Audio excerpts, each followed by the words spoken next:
I am, as Armenian, who lived in Aleppo since the beginning of my life.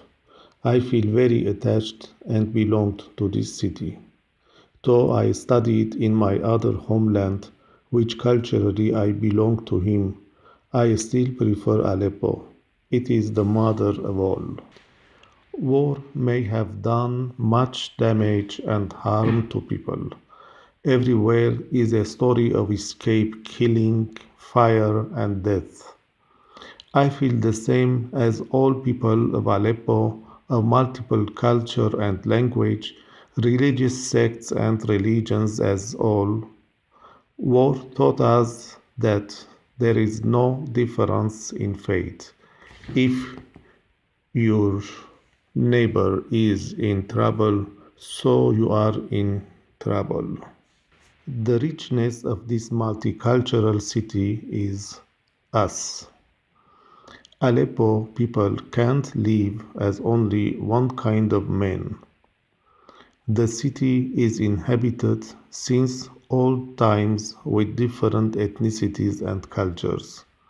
This mosaic is what gives the beautiful colors of manhood, the different foods, dances, languages, and the stories of permanent peaceful times here enjoyed. When you walk in Aleppo streets, you will feel that all people you know all invite you to their shops. Though shopping is the aim, but the smile which they have is an extra asset for the city. In spite of war and destruction, hunger and destitute, still my city people smile and greet the foreigner with heartily welcome. I am Armenian, but was born in Antwerp, Belgium. My mother is from Cairo, in Egypt, and my father was born in Addis Ababa, Ethiopia. My parents met each other in Toronto, Canada. When people meet me for the first time and ask where I'm from, little do they know that I would be mentioning 5 different countries in one answer. Today, my family and I live in the UK, London to be exact. I'm a 24-year-old who is still trying to figure out who she is and whom she wants to become. But what I know for sure is that I'm Armenian, and this is the core of my identity. But that has not always been the case. Up until I was 16, I wanted to be anything but Armenian. There was not a big Armenian community in Belgium at that time, and I had no Armenian friends. You see, I wanted to be Belgian and always wondered why my eyes weren't blue, why my hair wasn't blonde, and why we didn't speak Dutch at home. Just like my accent today, I was pretty much confused about my identity.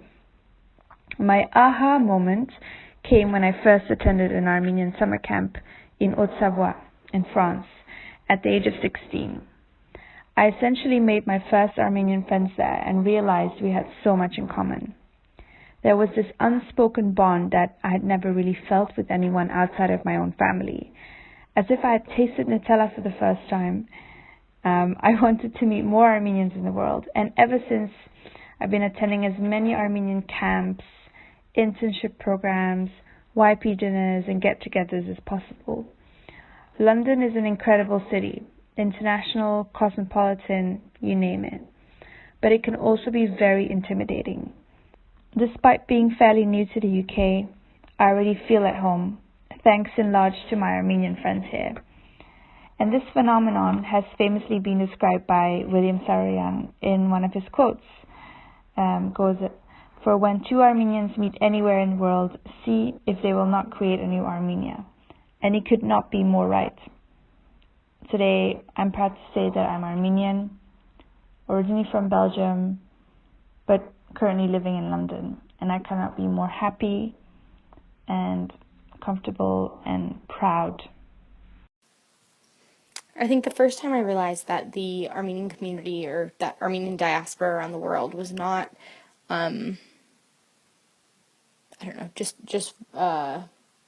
was not monotone, I guess, was when I went to Armenia.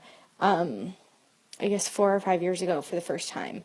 And I think I just heard all of these stories, and my family was so proud, and I was so proud, and I was excited to go to the homeland for the first time. And I got there, and it didn't feel like home to me.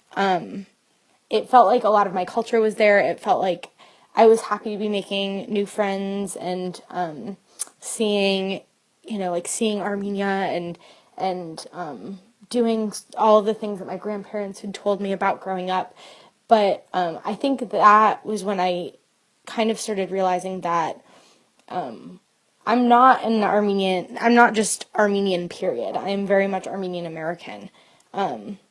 I like a lot of the comforts of the things I grew up with in America. I speak English better than I speak Armenian. I was educated in the American school system. And I think it took me a little while to come to terms with that idea, because I think there's so few Armenians in the world that when you see each other, it's this instant connection.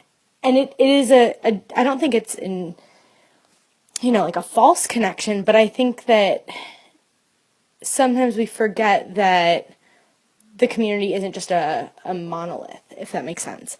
And even the second summer I was in Armenia, I was in college, and I don't maybe dress the way Armenians in Armenia do, or, Armenians anywhere else.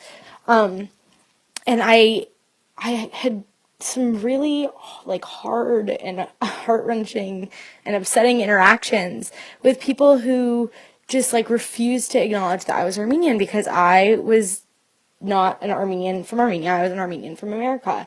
And I think pretending that we're all just one people with one mentality is doing a huge disservice to us. And I think it has taken me a long time to come to terms with the fact that I will not be one of the Armenians in the diaspora that repatriates Armenia. Home to me is still very much America.